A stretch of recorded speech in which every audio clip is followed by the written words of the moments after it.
जय सिया राम। आपकी अपने चैनल धार्मिक कथाएं में मैं आप लोगों का एक बार फिर से हार्दिक स्वागत और अभिनंदन करती हूं। अपनी इस वीडियो में मैं आप लोगों को माता तुलसी का महात्म्य बताऊंगी और किस प्रकार से उनका पूजन किया जाए जिससे विशेष फलों की प्राप्ति हो, यह बताऊंगी। तो वीडियो में बने रहें, वीडियो को आखिरी तक देखें और यदि आपने अभी तक मेरे चैनल को सब्सक्राइब नहीं किया है तो कृपया सब्सक्राइब कर लें और बेल आइकन को भी प्रेस कर दें। वीडियो पसंद आए तो लाइक करें और कमेंट में भगवान श्री हरि और माता तुलसी का नाम भी अवश्य लें। हिंदू धर्म में तुलसी जी को पूजनीय स्थान प्राप्त है। कहते हैं कि तुलसी माँ को घर में रखने से सकारात्मक ऊर्जा का विकास होता है। वह धन से लेके सभी प्रकार के सुख व उन सुखों को भोगने का सौभाग्य प्राप्त होता है। जब भी तुलसी की स्थापना की जाए तो साथ में भगवान श्री विष्णु जी का प्रतीक शालिग्राम भगवान को जरूर रखना चाहिए। यदि शालिग्राम भगवान आपके घर में नहीं है तो आंवले का वृक्ष भी कार्तिक मास के दौरान तुलसी के बगल में जरूर लगाना चाहिए, क्योंकि ऐसी मान्यता है कि आंवले के वृक्ष में भी भगवान विष्णु का वास होता है। तुलसी माँ के पूजन में भगवान विष्णु को साथ में रखना इसलिए जरूरी होता है क्योंकि वृंदा द्वारा अपने पति जालंधर की सलामती के लिए किए जा रहे पूजन को श्री हरि विष्णु द्वारा खंडित कर छल किया गया था, जो कि उनके पति जालंधर के वध में अप्रत्यक्ष रूप में भागीदारी थी। वृंदा की तपस्या के कारण देवता जालंधर को युद्ध में पराजित नहीं कर पा रहे थे, जिस कारण विष्णु जी को जालंधर का रूप बनाकर वृंदा के सामने उपस्थित होना पड़ा। वह वृंदा ने अपनी तपस्या समाप्त की और जालंधर का अंत हो पाया।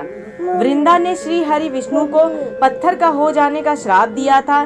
तब सभी देवताओं द्वारा प्रार्थना के पश्चात वृंदा ने भगवान विष्णु जी को श्राप मुक्त किया व स्वयं को भस्म कर लिया। उस समय उस राख से एक पौधा उत्पन्न हुआ जो कि वृंदा अर्थात तुलसी कहलाई।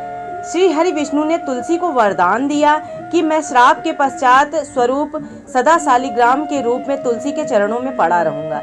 इसी कारण बिना शालिग्राम स्थापना के तुलसी जी की स्थापना व पूजन अधूरा ही रहता है। कार्तिक मास में तुलसी की पूजा से जीवन में सकारात्मक बदलाव देखने को मिलते हैं, लेकिन इसके लिए तुलसी के पौधे की पूजा सही विधि से की जानी जरूरी होती है। गलत तरीके से या पूजा के दौरान की गई गलती से तुलसी पूजा के लाभ के बजाय हानि भी पहुंच सकती है।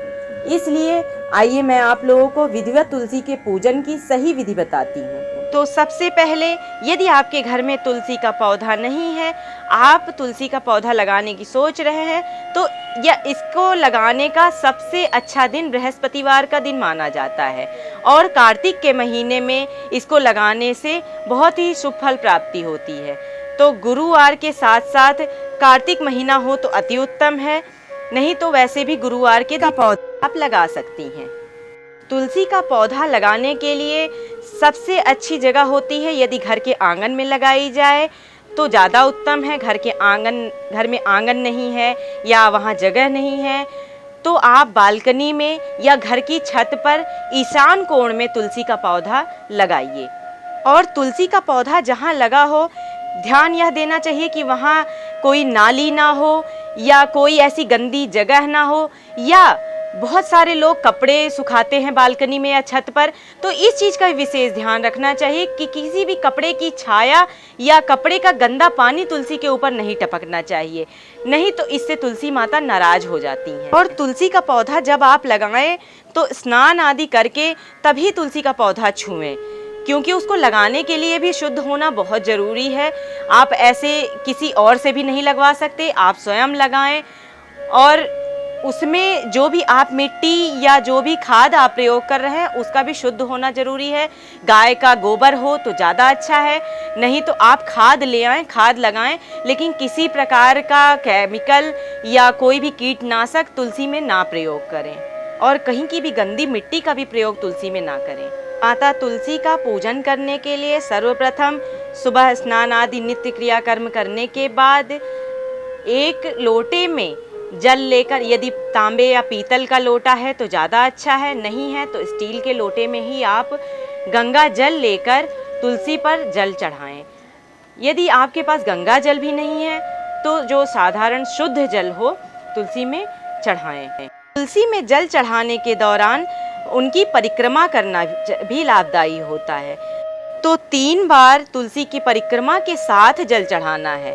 इसके लिए एक बार आप जल चढ़ाएं थोड़ा सा, फिर एक परिक्रमा करें, फिर दूसरी बार थोड़ा सा जल चढ़ाएं, फिर एक बार परिक्रमा करें और फिर तीसरी बार जल चढ़ाएं। जितना लोटे में जल हो सारा जल आप चढ़ा दें और फिर तीसरी बार परिक्रमा करें और माता तुलसी को प्रणाम कर लें। ये रही जल चढ़ाने और परिक्रमा की विधि।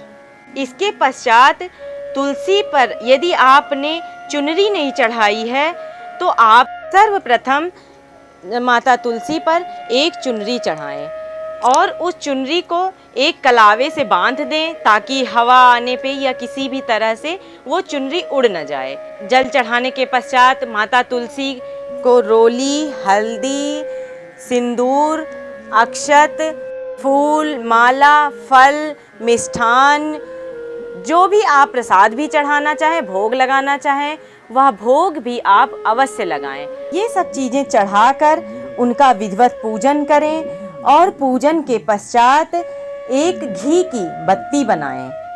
घी की बत्ती यदि आप मिट्टी के दिए में बनाएं तो कार्तिक मास में यह ज़्यादा उत्तम माना गया है। मिट्टी का नहीं है तो आप डेली जिस दिए में पूजा करते हैं उस दिए में भी आप दिया जला सकते हैं, इसमें कोई दोष नहीं है।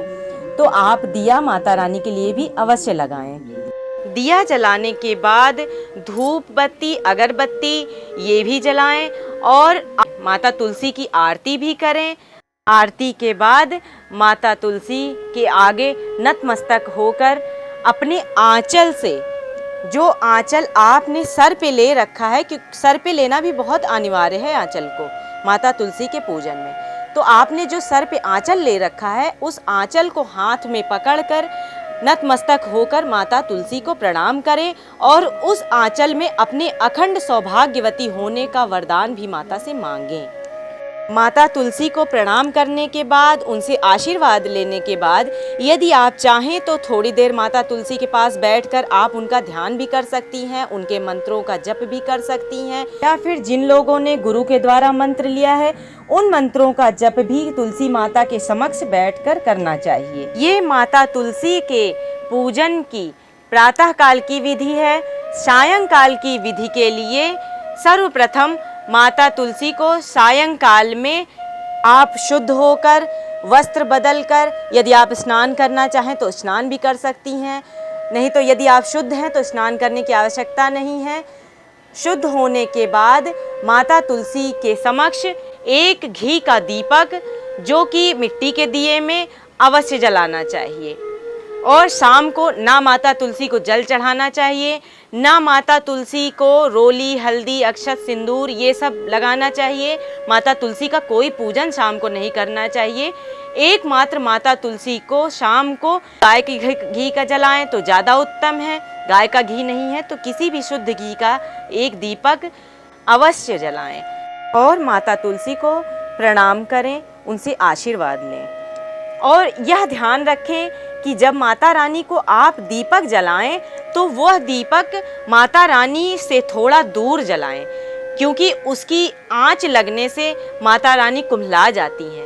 तो इसलिए उनको, माता रानी को दीपक की आंच नहीं लगनी चाहिए। छोटी सी बत्ती बनाएं और वह दीपक मंद मंद ऐसे ही जलना चाहिए और माता रानी को आंच न लगे, इस बात का विशेष ध्यान रखना चाहिए। माता तुलसी के पूजन में कुछ बातें हैं जो भी ध्यान में अवश्य रखनी चाहिए। माता तुलसी के पूजन में की गई गलतियों से आपको बहुत सारी हानि हो सकती है, माता तुलसी रुष्ट हो सकती हैं। तो इसके लिए उनकी सही पूजन विधि और उनके लिए क्या नहीं करना चाहिए उनके पूजन में या उनकी देख रेख में, यह भी मैं आप लोगों को संक्षिप्त में बताऊंगी। तो जैसा मैंने पहले बताया कि जब तुलसी का पौधा लगाएं तो उस मिट्टी का विशेष ध्यान दें, स्थान का विशेष ध्यान दें और उसके साथ साथ आप जब भी तुलसी को स्पर्श करें आपका शुद्ध होना बहुत ज़रूरी है। रविवार, मंगलवार और एकादशी के दिन माता तुलसी को नहीं स्पर्श करना चाहिए और संध्या कालीन के समय भी माता तुलसी को स्पर्श नहीं करना चाहिए। दिन डूबने के बाद माता तुलसी को स्पर्श नहीं करना चाहिए, उनके ऊपर जल नहीं चढ़ाना चाहिए, उनका पूजन नहीं करना चाहिए। और यदि आप संध्या काल में पूजन कर रहे हैं तो यह विशेष ध्यान दें कि आपको सिर्फ दूर से प्रणाम करना है। जैसा कि मैंने अभी बताया कि उनको सिर्फ दिया लगाना है और दूर से प्रणाम करना है, उनको स्पर्श नहीं करना। इसके साथ ही मासिक धर्म के दौरान भी स्त्रियों को तुलसी को स्पर्श नहीं करना चाहिए। मान्यताओं के अनुसार हम जब भी कोई पूजन करते हैं तो अपने सर पर आंचल अवश्य रखते हैं। जैसा कि मैंने अभी पहले बताया कि अपने सर पे आंचल जरूर रखना चाहिए पूजा के समय। तो जब हम तुलसी पूजन कर रहे हों तो हमें उस समय भी यह विशेष ध्यान रखना चाहिए कि हमारे सर पे आंचल अवश्य होना चाहिए। आप कोई भी चुन्नी ले लीजिए, उसका आंचल सर पे रख के तब तुलसी माता का पूजन कीजिए और उसी आंचल से माता से आशीर्वाद लीजिए। तुलसी में जल चढ़ाते समय हम सभी को यह विशेष ध्यान देना चाहिए कि घर में कई सदस्य होते हैं, सभी लोग जल चढ़ाते हैं, तो जब भी तुलसी में जल चढ़ाएं तो जल थोड़ा थोड़ा चढ़ाएं, वरना घर के सारे सदस्य एक एक करके जल चढ़ाएंगे तो गमले में पानी बहुत ज़्यादा हो जाएगा, जिससे तुलसी की जड़ में सड़न हो सकती है और इससे तुलसी माता सूख भी सकती हैं और तुलसी माँ का सूखना किसी भी तरह से शुभ नहीं माना जाता। आज की अपनी इस वीडियो को मैं यहीं समाप्त कर रही हूँ। आगे ऐसी ही धार्मिक जानकारियों से जुड़ी वीडियोस देखने के लिए कृपया मेरे चैनल को सब्सक्राइब करें और वीडियो पसंद आई हो तो लाइक करें। धन्यवाद।